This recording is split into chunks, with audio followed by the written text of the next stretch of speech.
नाज़रीन, जब हम पढ़ते हैं सूरह अल-बकरा आयत 46, उसका रवायती तर्जुमा ये कर देते हैं कि मगर उन फर्मा बरदार बंदों के लिए मुश्किल नहीं है जो समझते हैं कि आखिरकार उन्हें अपने रब से मिलना और उसी की तरफ पलट कर जाना है। ऐसा कौन लोग करते हैं? अल्लाज़ीना यज़ुन्नूना, वो लोग जो ये गुमान रखते हैं। जन कहते हैं गुमान को। रवायती तर्जुमों में उन्होंने लिखा है कि यकीन करते हैं। यकीन के लिए कुरान में लफ्ज यकीन ही आया है। अल्लाज़ीना यज़ुन्नूना अन्नहुम मुलाक़ू रब्बिहिम, यानी वो लोग जो ये गुमान करते हैं ये कि वो अपने रब से मुलाकात करेंगे, यानी अपने रब के सामने पेश होंगे। यहाँ एक बात समझ लें कि रब से मुराद ये है कि रब का जो कानून है, कानून मुकाफात है कि अच्छा काम करोगे तो उस काम के अच्छे नताइज आपको मिलेंगे और बुरा काम करोगे तो उस बुरे काम के बुरे नताइज आपको भुगतने पड़ेंगे। कुरान के आयत है ना, फमन यामल मिस्काल ज़र्रतिन खैरिन यरा वमन यामल मिस्काल ज़र्रतिन शर्रिन यरा, जिसने जरा भर भी अच्छा काम किया होगा वो उसके सामने होगा, उससे वो मुलाकात करेगा, और जिसने जरा भर भी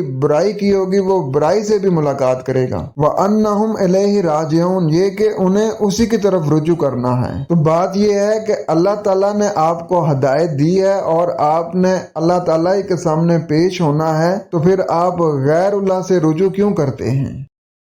क्यों आप हदायत के लिए इंसानों की लिखी जो किताबें हैं उनको उठाते हैं, जबकि मालिक फरमा रहा है कि ज़ालिकल किताबु ला रैब फीहि हुदल लिल मुत्तकीन, कि इसी में हदायत है मुत्तकीन के लिए। तो फिर क्यों आप अल्लाह ताला की इन आयात को मानते नहीं हैं? ये सोच का मुकाम है। रुकें और सोचें कि क्या हम अल्लाह ताला की इन आयात को मान रहे हैं। खुश रहें, कुरान के साथ रहें।